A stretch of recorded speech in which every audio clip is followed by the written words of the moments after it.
Assalamualaikum warahmatullahi wabarakatuh. Salam guru penggerak, tergerak, bergerak, dan menggerakkan.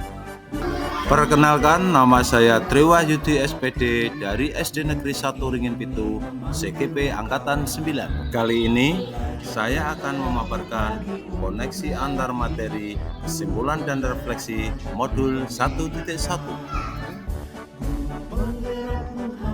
Sebelum mempelajari modul ini, saya percaya bahwa anak hanya selembar kertas putih, jadi sudah menjadi kewajiban kita untuk mengisi lembaran tersebut. Saya juga percaya dengan semboyan Ki Hajar Dewantara, yaitu Ing Ngarsa Sung Tulodo, Ing Madya Mangunkarsa, Tur Wuri Handayani, di mana ketika di depan, guru harus memberi contoh atau panutan. Ketika di tengah, guru harus memberi motivasi dan arahan. Dan ketika di belakang, guru harus memberi dorongan. Saya beranggapan bahwa pembelajaran harus berfokus pada aspek ranah kognitif anak. Saya akan merasa gagal apabila peserta didik saya tidak mencapai KKM.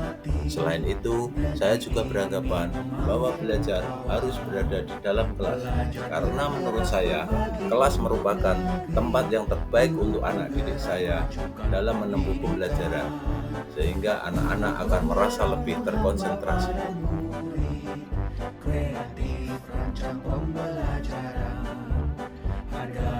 Setelah mempelajari modul 1.1 ini, cara pandang saya terhadap pendidikan berubah dan kepercayaan saya mulai terkikis. Saya menyadari bahwa anak bukanlah selembar kertas putih, melainkan kertas yang sudah berisi penuh, namun coretan-coretannya masih buram.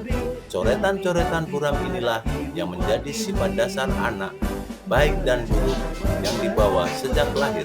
Oleh sebab itu, tugas kita sebagai seorang pendidik adalah menuntun dan memperbaiki lagunya, bukan dasarnya. Setelah mempelajari modul 1.1 ini, saya menyadari bahwa peran seorang guru adalah sesuai dengan semboyan Ki Hajar Dewantara, yaitu Ing Ngarsa Sung Tulodo, Ing Madya Mangunkarsa, Tur Wuri Handayani. Oleh sebab itu, dalam memberikan pembelajaran, saya memberikan kemerdekaan kebebasan dalam belajar anak, sehingga menumbuhkan minat dan bakat siswa.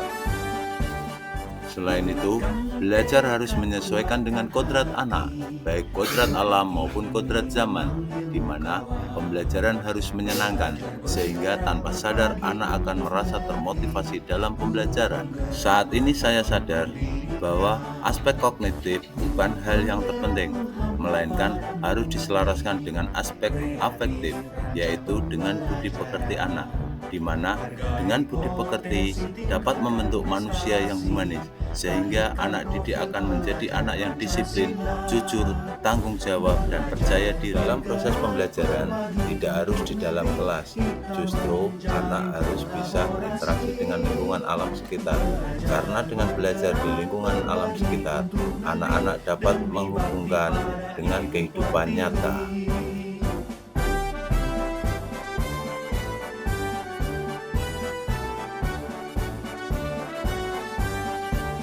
Langkah awal yang akan saya laksanakan adalah menerapkan Merdeka Belajar dalam proses pembelajaran saya.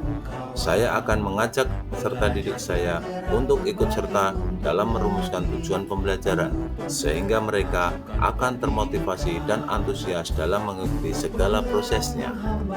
Saya juga akan mendorong peserta didik untuk berpikir kritis, kreatif, inovatif, dan berinisiatif, sehingga akan membentuk mental dan karakter peserta didik. Saya juga akan menerapkan pembelajaran kontekstual, di mana lingkungan dan kearifan lokal sebagai sumber belajar, sehingga peserta didik dapat mengenali dan melestarikan serta mengembangkan dalam proses pembelajaran. Dalam kebebasan pembelajaran peserta didik, saya juga memberi arahan dan rambu-rambu agar peserta didik tidak kehilangan arah, dengan cara melakukan pembiasaan-pembiasaan seperti membacakan Asmaul Husna, Jumat bersih, Jumat beramal, berjabat tangan, literasi di perpustakaan, sehingga peserta didik dapat menumbuh kembangkan budi pekerti.